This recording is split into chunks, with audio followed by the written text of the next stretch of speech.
Hey there and welcome. This is the Clear English Corner, and I'm Keenyn, your Clear English coach. In this lesson, I have 15 surprising homophone pairs to share with you. Homophones are words that are spelled differently and have different meanings, but actually sound the same. These are fun to practice because they're interesting and often surprising, but also they highlight a really important factor when you're practicing pronunciation. And that is you want to learn to really use your ears to listen for sounds instead of relying on your eyes looking at letters. So here's our first surprising pair: writer and writer. Yes, these two words sound exactly the same. A writer, someone who writes, and a rider, someone who rides, maybe on a horse or in a car. What's happening here is that T in W-R-I-T-E-R is becoming a flap T or a quick D sound, which will happen in between two vowel sounds when that T comes between two vowel sounds in North American English. Writer, writer. Right now, my daughter Vea, when she grows up, she wants to be a writer and a writer. Yeah, she likes to write. She writes books and she loves horses. So she loves to ride them as much as she can. She's a writer and a writer. Second pair, close and close. Yes, the verb close, C-L-O-S-E, and the noun close, C-L-O-T-H-E-S, they sound exactly the same. What's happening here, that TH sound in the noun close is dropping away because it's really tough to say clothes, to move between those sounds. So over time, native speakers have just dropped that sound from the pronunciation of this word. Close, close, close the door. I'm going to donate these clothes. Third pair, allowed and allowed. Yes, they sound exactly the same. The adverb allowed, meaning to speak in a voice that can be heard, and allowed, meaning to give permission. You're not allowed to speak aloud during the exam. Next pair, acts and acts. The verb acts, he acts differently around his friends, and the noun axe, a tool for chopping. They brought an axe to chop down the tree. They sound exactly the same. And what's happening here is in the verb A-C-T-S, that T sound is dropping away. Axe, axe.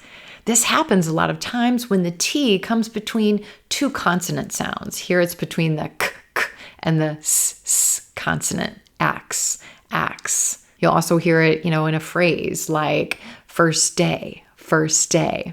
And I talk more about this vanishing T in this lesson here. Also, the letter X is pronounced as a consonant cluster here. X, x, axe, axe. Pair number 5, ate, ate. The past tense of our verb eat, A-T-E, and our number E-I-G-H-T sound exactly the same. We always ate at 8. Ate at 8. I ate 8 donuts. I ate 8 donuts. Pair number 6, oral and oral. A-U-R-A-L, oral, of relating to hearing, and O-R-A-L, relating to the mouth, speaking instead of writing. The first half of the exam is oral comprehension, and the second half is oral presentation. Oral, oral. Next pair, ball, ball. Yeah, B-A-W-L. This is a verb that means to cry or shout loudly versus B-A-L-L, the noun, the ball we can play with. Throw the ball. I feel like I'm gonna bawl.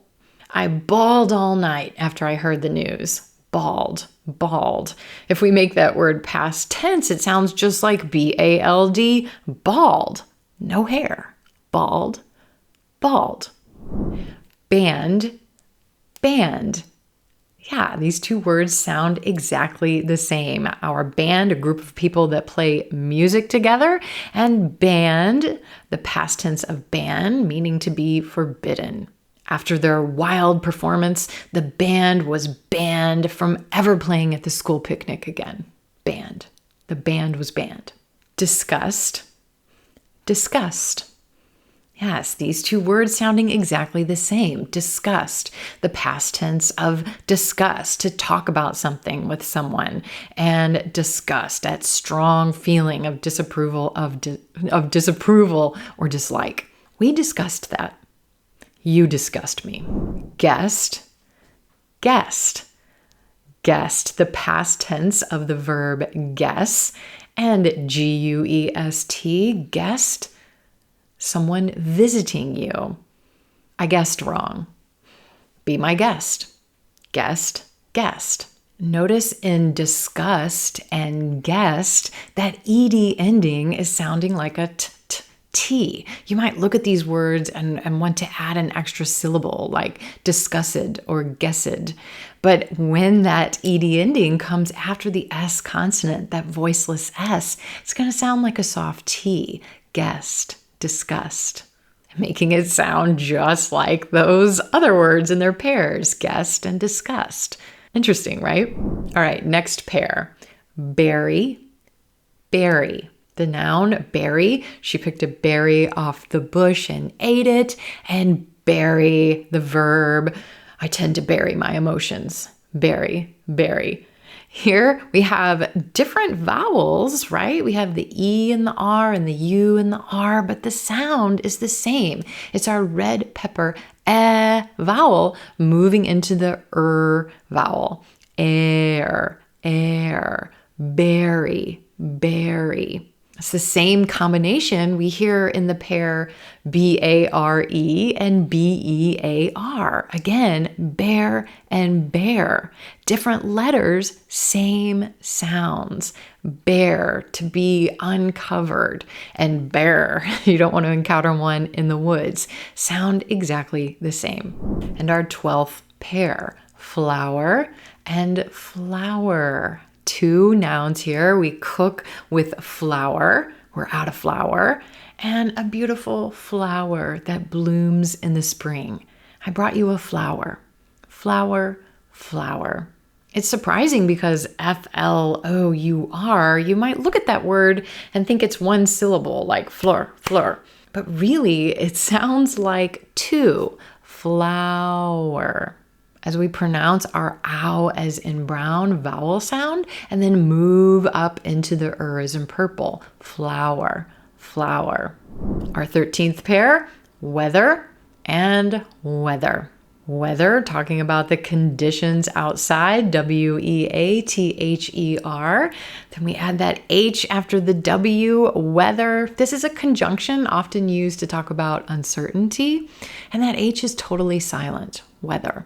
Weather. Who knows whether the weather will cooperate? Whether the weather. Number 14, hill and hill.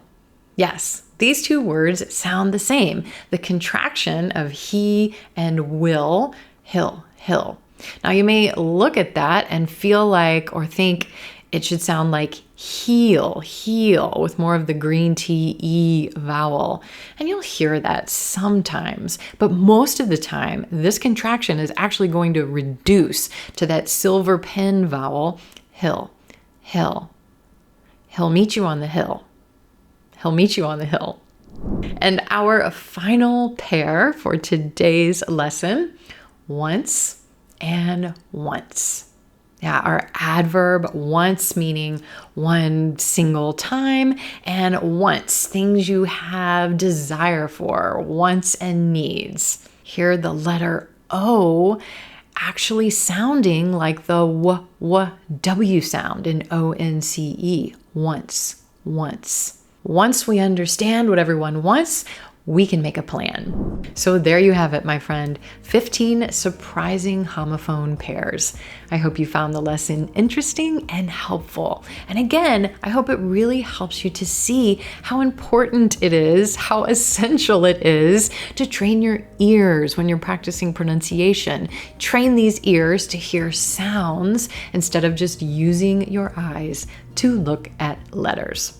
For more free pronunciation practice and resources, come on over to the Clear English Corner website. Tons of goodies are waiting for you there, including my free masterclass, Own Your English. You'll definitely want to check it out.